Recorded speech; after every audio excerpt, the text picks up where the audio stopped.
our last speaker of the morning, Ken Tupper. I have a salon that I hold monthly for 15 years, and it's about science and technology and philosophy and things like that. And I asked Ken, since he was coming into town a day early, if he would speak at it, and he did. And I tell you, I've been doing this with a partner for 15 years, and I think, without exaggerating, Ken's was probably the best, in my opinion. Now, no pressure there, Ken. But I was incredibly impressed with Ken's work, and that's why we brought him in. Let me read his bio. Ken Tupper is an adjunct professor in the School of Population and Public Health at the University of British Columbia. His scholarly interests include psychedelic studies, the cross-cultural and historic uses of psychoactive substances, public, professional, and school-based drug education, and creating healthy public policy for currently illegal drugs. Kenneth's doctoral research developed the concept of entheogenic education, a theoretical frame for understanding how psychedelic plants and substances can function as cognitive tools for learning. Thanks, Neil, and thanks, Kevin, for inviting me to speak, and for all of you for coming out. I want to start with this photo, which is a photo of my home. It's where my parents were born and my grandparents were born. And I'll make a few remarks about my grandfather, after whom I was named. He was also Dr. Kenneth Tupper. He was a preeminent Canadian scientist. He was the vice president of the National Research Council of Canada. He was the dean of engineering at the University of Toronto. He actually purchased the first computer for the University of Toronto in the 1950s. And my father kind of followed in his footsteps, also taught at a post-secondary institution in technology, taught photogrammetry.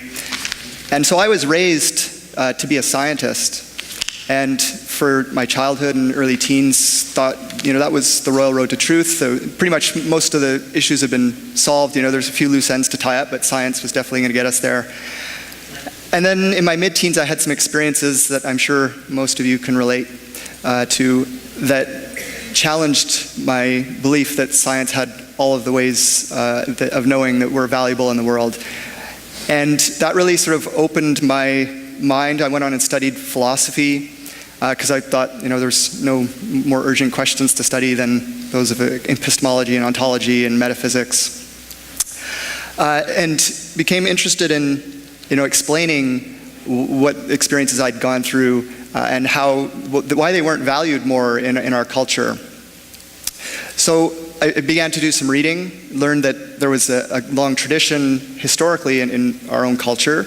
Even within the Judeo-Christian tradition, the fruit of the tree of knowledge talked about in the Old Testament, perhaps an entheogenic allegory, fruit that gave one knowledge of the gods. The use of soma in the Indo-Aryan cultures, the use of kykeon, or some kind of entheogenic substance in the Eleusinian mysteries of ancient Greece. But then there was a long period of alienation from states of consciousness like these for 1,500 years, other than alcohol intoxication. And of course, the repression by religious and ecclesiastical authorities in the form of burning witches and, of course, indigenous traditions. The more I learned about some of those indigenous traditions, however, the more interested I became in the metaphor of plant teachers that I kept coming across. And so I thought, when I was thinking of going to graduate school, having done some teaching, thinking I would do it in education, that I'd really be interested in pursuing a thesis on the educational value of psychedelic plants and chemicals, and trying to unpack this metaphor of plant teachers. And of course I knew about the claims in the 1960s of creativity and cognitive enhancement and mind expansion. So part of what I started to explore when I began this is the alienation from experiences of wonder and awe, which began actually in the 18th century with the rise of the Enlightenment. I recommend this book by Lorraine Daston and Catherine Park called Wonders in the Order of Nature. They talked about how with the rise of the scientific Enlightenment, wonder became kind of vulgar. So this quote, wonder in natural philosophy, natural philosophy was the term that was used for science at that time. Science wasn't really what we understand it today. Wonder in natural philosophy smacked of the disruptive forces of enthusiasm and superstition in religion and politics. Thus, central to the new secular meaning of enlightenment as a state of mind and a way of life was the rejection of the marvelous. And this is a tragedy in some ways, as wonder and awe are vital emotions for the human experience, for optimal education and development, for finding meaning and purpose in life. But in many ways, they're counter to modern values of efficiency, profitability, or technical rationality. Maybe either a symptom or a cause of what Weber called the disenchantment of modernity. We've seen a kind of move to re-enchantment through things like television, video games, malls, theme parks, etc. And schools have been part of that systematic repression of wonder and awe. Public schooling, of course, is a very new institution. It's only around 150 years old in the way that we know it. Of course, privileges reason and rationality and almost an ideology of what is known as scientism, where contemporary scientists in some ways have forgotten the sort of unorthodox approaches to knowing that their forebears in the early modern period brought. And so wonder and awe are not cultivated in schools in the way that might be valuable, particularly through things like the architecture, the regimen, the discipline. Now we see medications where kids who are displaying certain kinds of characteristics are medicated to make them more normal.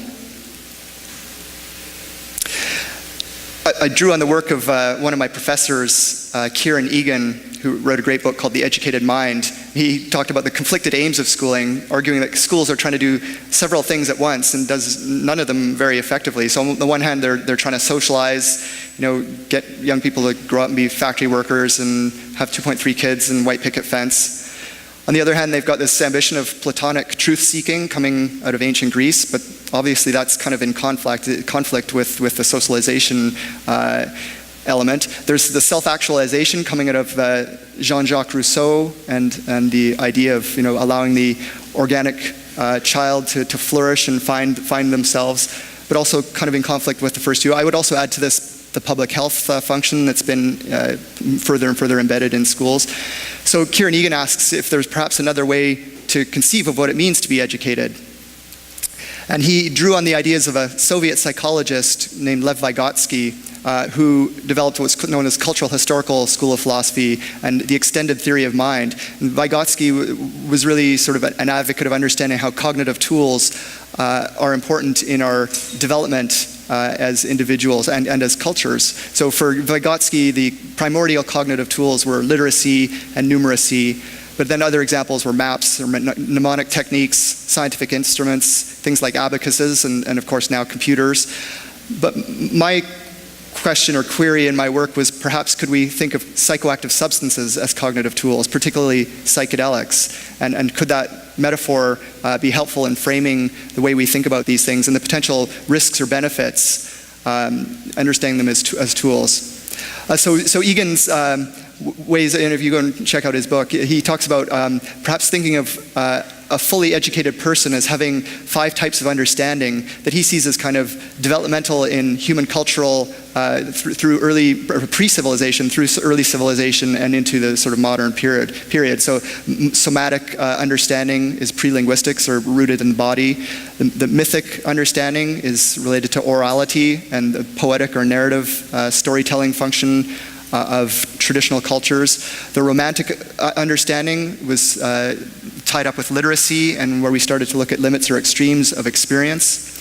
Philosophic understanding, the development of science and looking for patterns, principles, and theories. And then in our sort of postmodern age, the ironic understanding, the collapse of meta-narratives. So he suggested that, as we move through these types of understanding, often we kind of forget the earlier ones and focus on the more recent ones. But suggesting that to be fully educated, we'd be sort of have facility in all of these types of understandings and deploy the appropriate tools for those understanding. So I wanted to focus on particularly the somatic and the mythic types of understanding that I thought were kind of missing in our contemporary educational systems. And that perhaps, again, the psychedelics or plant teachers could be these kinds of cognitive tools to develop these ways of thinking. In addition to Kieran Egan's work, I looked at Howard Gardner's theory of multiple intelligences.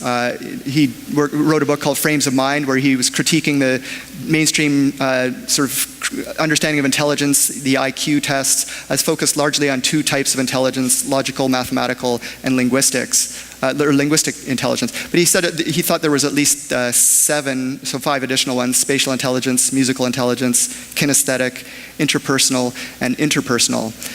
And after he came out with it, it was quite influential in some educational circles. People began to approach him and ask, are there only 7? Could there be other types of intelligence?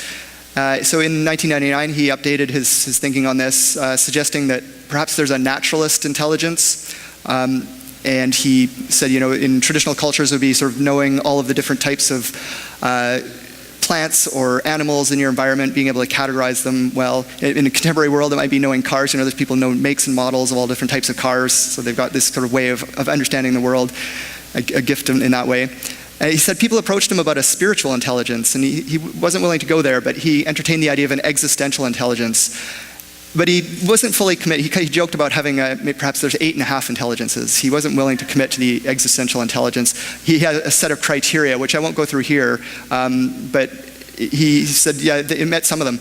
So I took his idea of existential intelligence, and here's his definition of it. It involves having a heightened capacity to appreciate and attend to the cosmological enigmas that define the human condition, an exceptional awareness of the metaphysical, ontological, and epistemological mysteries that have been a perennial concern for people of all cultures.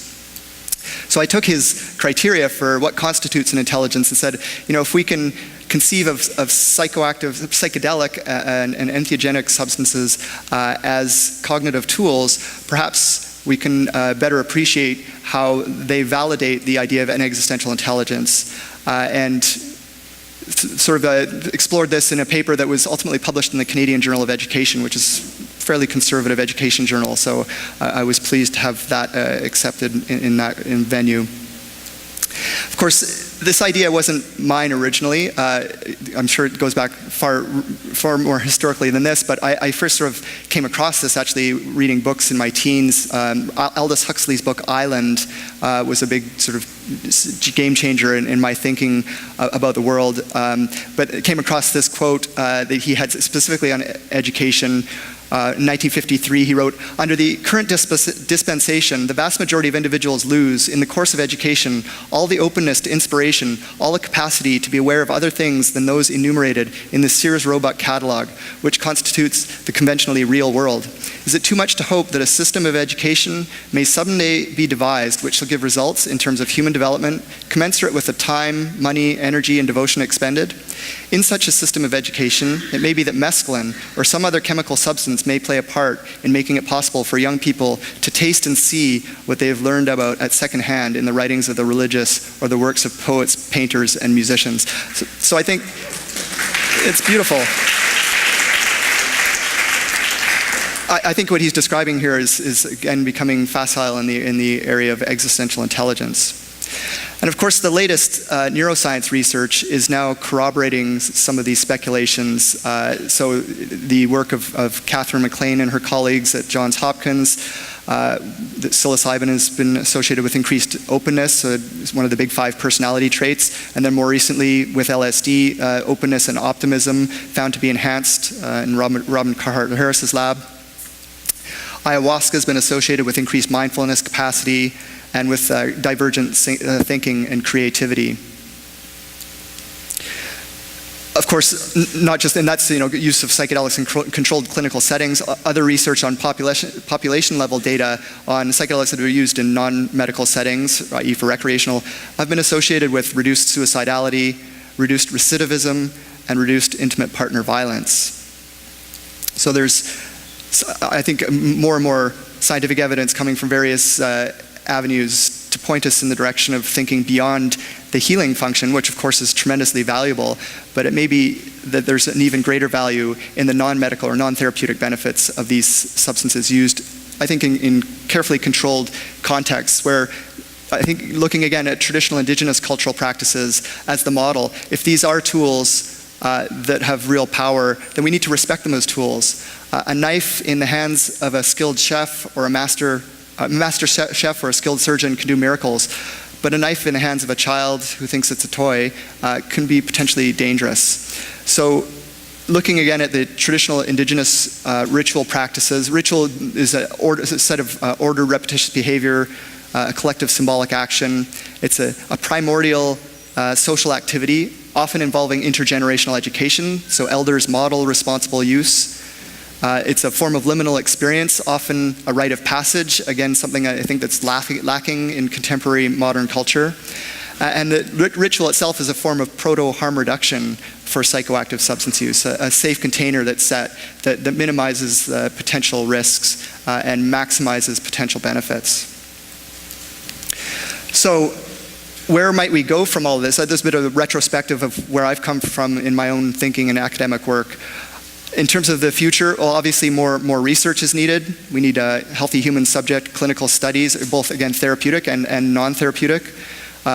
Population data set analysis, the work that Peter Hendricks has done and other colleagues, I'm sure there's a lot more that could be done looking at associations with psychedelic use and other types of behaviors or health outcomes. Microdosing obviously is a popular topic these days. It would be great to see some solid research to explore where that might take us. And then to do more work on traditional indigenous knowledge practices. In terms of education, public education, so that's school-based, mass media, alternative media, conferences like this are a great opportunity for helping people understand the potential benefits of these substances, because most people are only schooled in the harms that they've heard about for decades. And this includes, of course, professional education. I work with a lot of physicians, and I find often they're the group that are most ignorant about the history of psychedelics and the contemporary research on psychedelics. So there's a lot of work to be done in various professional groups, doctors, nurses, social workers, teachers, to help them understand the history of their own profession in some cases. A lot don't know that LSD was once a promising psychiatric medication that had real positive health outcomes for treating things like alcoholism or certain kinds of mental illnesses. The harm reduction project, Jag talked about this morning, so psychedelic emergency response is going to be important because people will continue to use these things in less controlled settings, such as big parties. Drug checking, or testing samples of drugs for and analyzing them for their contents. In Canada recently, there was blotter paper discovered with, this was a seizure by police, blotter paper discovered with carfentanil, which is an analog of fentanyl, which is itself an analog of heroin, or a much more potent form. Carfentanil is used essentially in veterinary medicine for sedating elephants, but very, very, very potent opioid that can kill people in tiny amounts. And so to find it on blotter paper is very disturbing. User forums where people can share knowledge, places such as, or sites such as Earwood and Blue Light. And again, the symposia group and other destigmatization or coming out efforts to further sort of legitimize and destigmatize people who use these substances. In terms of public policy, looking at indigenous rights, the political, territorial, cultural rights of indigenous people, lobbying elected officials, talking to your politicians, influencing political party platforms, influencing professional organizations. So if you are a professional, go and talk to your board or your college, physicians, nurses, psychologists, teachers, etc., and educate them a little bit. Bring some, print out some scientific articles and bring them along and share them.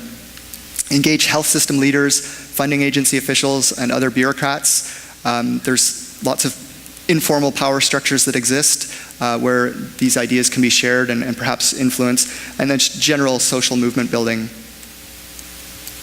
In terms of public policy writ large, I think there's a lot of work to be done in looking where we can go from our currently failed war on drugs. This is a paper that I recently published or co-authored and published with colleagues in British Columbia, looking at a public health-based vision for the management and regulation of psychedelics. It's one vision. It's not necessarily the only or the best. I mean, it's one that we think holds a lot of water in terms of again, potentially balancing risks and benefits. But certainly it's just a trial balloon to offer some ideas about where we might go. I'm sure there's some who would critique some of the ideas we put forward here, but I urge people to check it out, and if you don't like it, articulate your own vision, because we need lots of voices to come together to come up with ideas that are going to, as a collective, will be better than individuals. And because I work in education and I'm interested in drug education, one of the big fears about this is mixed messages. I think that the real mixed message is the cultural attitudes that we have that encourage young people to say yes to all of the instant gratifications, say yes to the Coca-Cola, Nike running shoes, burgers, but then expect them to say no to the sometimes real pleasures or insights that can come from the use of drugs is very sort of unrealistic or at odds with what they're hearing in the more dominant cultural narrative. And that addictions to things like money and debt, because money and debt are actually identical, and cheap petroleum energy are perhaps the biggest social issues. I refer to the work of one of my professors, Dr. Bruce Alexander, who wrote a great book called The Globalization of Addiction. If you're interested in exploring, how addictions are a much broader issue than just the narrow sort of drug addictions that we typically focus on, and the dislocation that we all face as denizens of the modern world. And then looking at traditional indigenous wisdom practices and the idea that learning from plant teachers or other entheogens or psychedelics may be crucial in shifting our thinking in this regard. Thank you.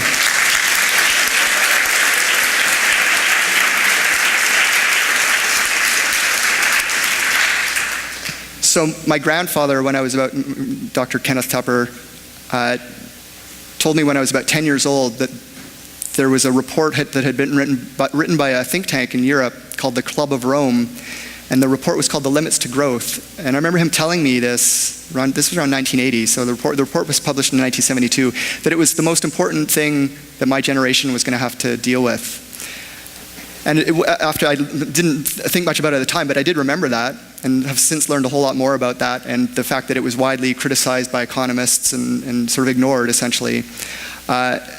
But it stuck with me, and I certainly had a kind of ecological sensibility in much of my work and thinking, and thinking about the potential value of these kinds of substances, entheogens, psychedelics. And I want to bring us back to this photograph, which I grew up knowing, but my parents didn't, my grandparents didn't. This photograph, of course, was only taken after the launch of the space program. But the beautiful story behind this, some of you may know, is that before it was seen, this image was released publicly by NASA, it was envisioned by a guy named Stuart Brand, one of the Merry Pranksters, who has a story about sitting on a roof, having taken LSD, and having a sort of looking on the horizon, and if I recall, he said he saw the buildings were not quite orthogonal, or not quite parallel, they were kind of orthogonal to the Earth. He thought he was perceiving the curvature of the Earth, and sort of imagined himself up on top of the building he was on and looking down over the building, and then higher up looking down over the neighborhood. This is in San Francisco. Then he was higher up looking over the whole Bay Area, and then even higher up looking over the west coast of the United States. And he said he imagined himself going further and further and further until he said he imagined himself out in space looking back at this image. And he thought, I've never seen this image, but it must exist. This is in 1966 or so. So he started a button campaign saying, why haven't we seen a photo of the Earth from space yet? Sent it to Congress people, and went to rock festivals and gave it out. And it was within a year or so that NASA released this image for the first time publicly. But the interesting thing that Stuart Brand said is he realized right away the iconic significance that this was going to have, that this image was so powerful. And I think it's a beautiful illustration of the potential value of these kinds of substances, to have that kind of creative insight about something so crucial. And so I just sort of hope that's an inspirational type of story that can help us think about how these kinds of things might be integrated in the future, and help us come to terms with the spaceship Earth that we need to be taking care of. So I'm going to leave it there, and we'll welcome any questions or comments. Ken Tupper. Thank you, Ken. Thank you. So who would like to speak with Ken? Sir. Be interested in hearing reactions from colleagues about your article in the educational journal Did you get a lot of criticism or support or both? That's a great question. So when I started my master's program in 1999, and I was lucky to find a couple of professors, including a professor of Indigenous Studies, who were supportive of what I was trying to do. There was nobody sort of expert in the area of entheogenic education. Actually, there was one person, Tom Roberts, at the University of Northern Illinois, I corresponded with, and he was interested in education and psychedelics. But I ended up going to Simon Fraser University in my hometown, and so I did manage to find a committee that was willing to support me in pursuing this. And so that was supportive, but I definitely had lots of criticisms from others, colleagues or other students and some professors. Most often it was kind of bemusement and sort of just not paying any attention to me. Not that much active antagonism. Fortunately, I was told it was career suicide, that I would never get a job. That if I wanted to pursue this, maybe as a junior professor or a postdoc, but to do it as a master's thesis was, as I say, career suicide. But my response to them was, well, I'm not here to get a job. Actually, I'm here because I've got an interest and a passion in something. And isn't that what graduate school is supposed to be about? So they didn't have much to say to that. But then, with respect to that. With respect to that journal publication, I actually met the editor, the Canadian Journal of Education. I met the editor a couple of years later at a conference, and he told me that it was the most controversial manuscript that they'd ever received. It was a huge debate among the editorial staff about whether to accept it for publication. It had some positive reviews and some very negative. I think one of the comments from one of the negatives was this was morally abhorrent, to suggest that drugs could be educational. But they said they'd made a decision a year or two earlier to be taking on a bit more controversy and trying to sort of push the envelope. So they did accept it in the end. So I was lucky, I guess, to be sort of in the right place at the right time to advance these ideas. So thank you. I'm just curious how you view this subject in relation to the massive proliferation of amphetamines and other type of study or learning drugs, if you can even call it learning relative to the subject matter you've been discussing. I think for some individuals, the drugs like Adderall or Ritalin are very helpful. My understanding is they're probably widely overprescribed. And then I would question, the etiology of attention deficit disorder. What is it about the modern condition that leads to attention deficit? So perhaps some of the technological things like lots of screens in our culture. Perhaps there's other factors that are playing into this. It's not just a pure neurocognitive developmental issue. So I think that often it's masking symptoms of other types of broader social cultural issues, and we use medications to dampen things down and again make kids more normal and conform and help. Obviously, teachers are overburdened in the classroom, large classes of kids. So to keep them under control, it can be helpful to have them medicated. So I understand that there's other forces at work.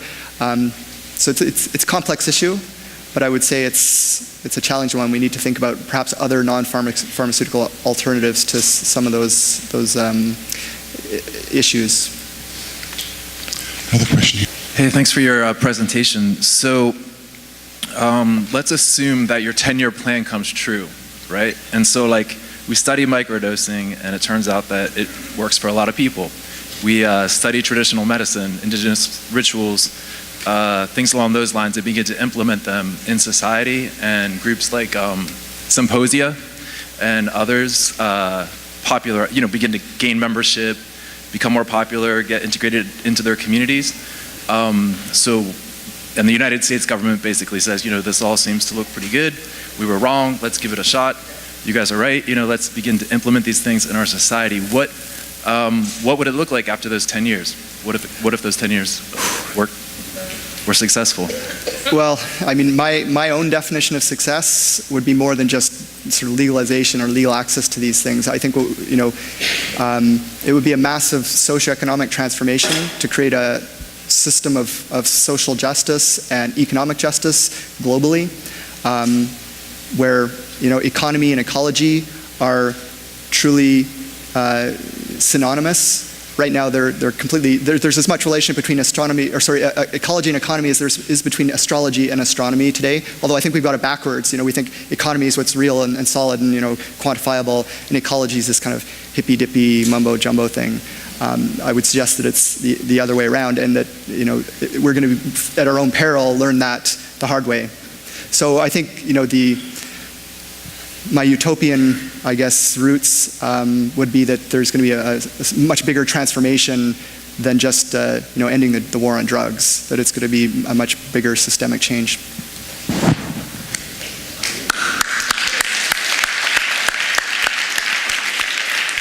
We have a question over here. What about cannabis? What about cannabis? And what I mean by that is, as a fellow Canadian, recreationally legal across the country. On November, more states are coming online. I personally feel cannabis is one of the very important plant teachers that expands consciousness. And with legality, why not be a lot more stronger and bolder about working with teens and seeing how cannabis and different strands of cannabis expand consciousness or alter consciousness? So that's the general gist of my question. Yeah, so I had other people have asked me that. My interest was much more in the sort of classical psychedelics. I felt cannabis had its own sort of political advocacy voice behind it at the time that I began working in this area. So I just decided not to pay so much attention to it. I'm not going to comment more on cannabis other than that I think the war on drugs has been a failure. And in Canada right now we're putting in place a legal regime. We'll see how it's still being developed, so we'll see what it plays out as. But looking at places like Washington, Colorado as models for that. So yeah, thanks for the comment, for sure. And cannabis has been used entheogenically for sure in many different cultures. So I would put it but it's in a different pharmacological class than the ones that I was particularly interested in. Another question here. I'm a Canadian, old enough to remember at age 15 the headlines that came into our house, LSD being studied in Saskatchewan for schizophrenia, but yet I never had any access to these things. How do I begin at the age of 78?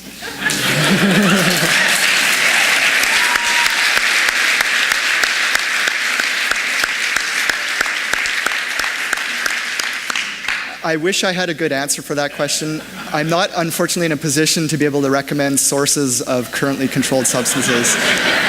I guess look around for potential research opportunities, as a subject in a trial at some point. But yeah, I mean, that's obviously a challenge right now, is that they aren't legally accessible. So. I bet you just made several hundred friends, though, right? A question over there on the other side. Thank you.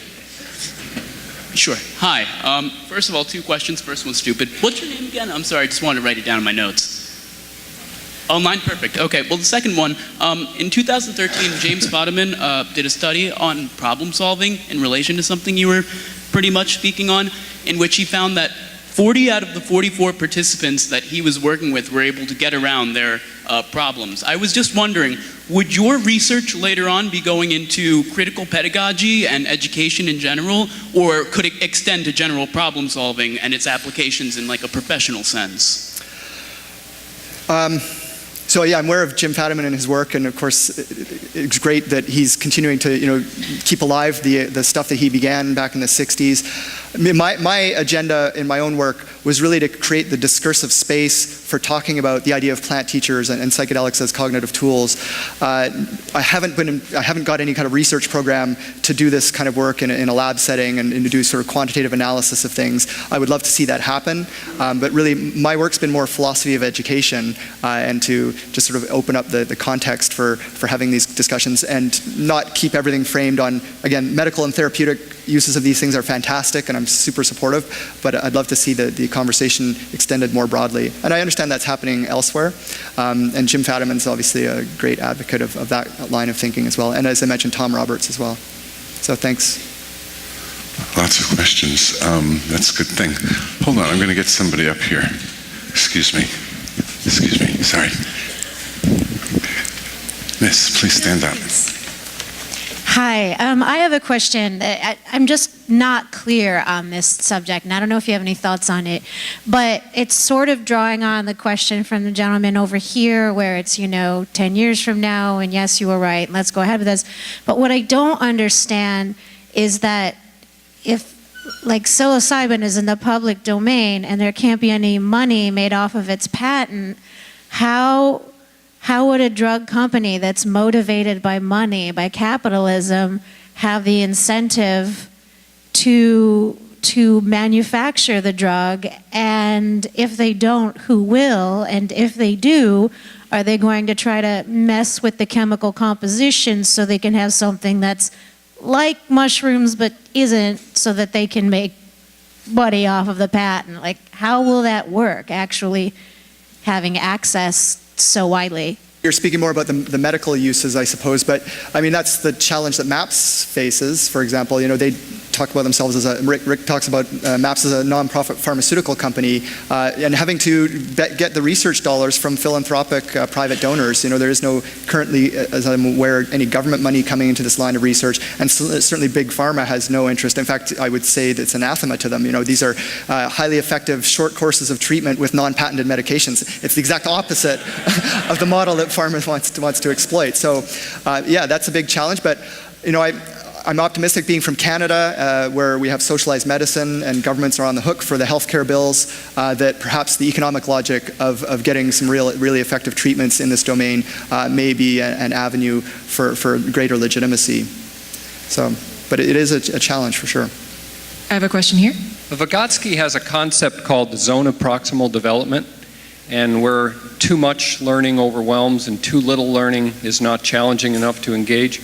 What are the implications for psychedelic experience and learning?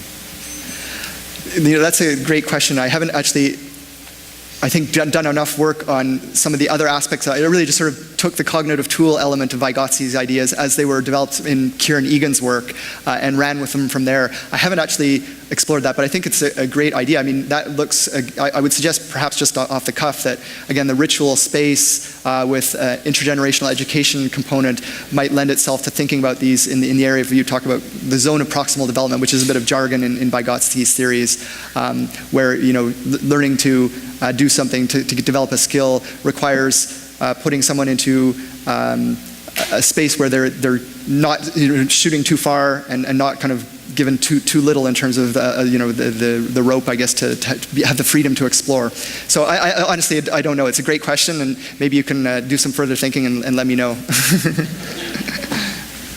One more question, please. So I'm wondering whether you made a strategic choice to move from thinking about plant teachers, or I mean like talking about plant teachers, to talking about tools. And this switch from teacher to tool, I wonder whether you think that risks a focus, a shift as well from process to output, which is kind of interesting if you're thinking about teaching mystery. Like, what does it mean to teach someone to be in awe or to kind of inculcate mystery? Because in the critical pedagogies literature, you have this idea of the respecting the teacher being really important, and the teacher provoking you, and you have to make a new sense out of what they're saying, which isn't necessarily the sense that they make. So if you switch then to tools, is that important, the shift? Absolutely. I know it's a great challenge, and it's one I've received from others as well. For sure, it was a political maneuver that I made to engage with a topic through the metaphor of plant teachers. And maybe this is the challenge. Maybe it's more than just a metaphor, right? The ontology of drinking ayahuasca and encountering a sentient being, to have that phenomenologically, that experience is very compelling. But then to try to share it with colleagues in a university department is a little, it was a step that I personally wasn't willing to take. I figured it was a little safer to go with something that was, material and something that they could maybe get their heads around. But I think, again, more work should be done in this area, and looking, again, at the traditional indigenous knowledge practices and perhaps taking them more seriously. I certainly don't want to say that we have, what modern Western scientific culture has the final word on anything related to epistemology, and that we perhaps need to, again, take these kinds of things more seriously, and that if my shift to a cognitive tool frame can help us move back in the other direction, perhaps, then it'll be, I'll have made the right choice. Maybe it'll backfire. I don't know. Right now, it's something that I'm still committed to. Thanks. Good question. Ken Tupper, thank you so much. Thank you, Ken.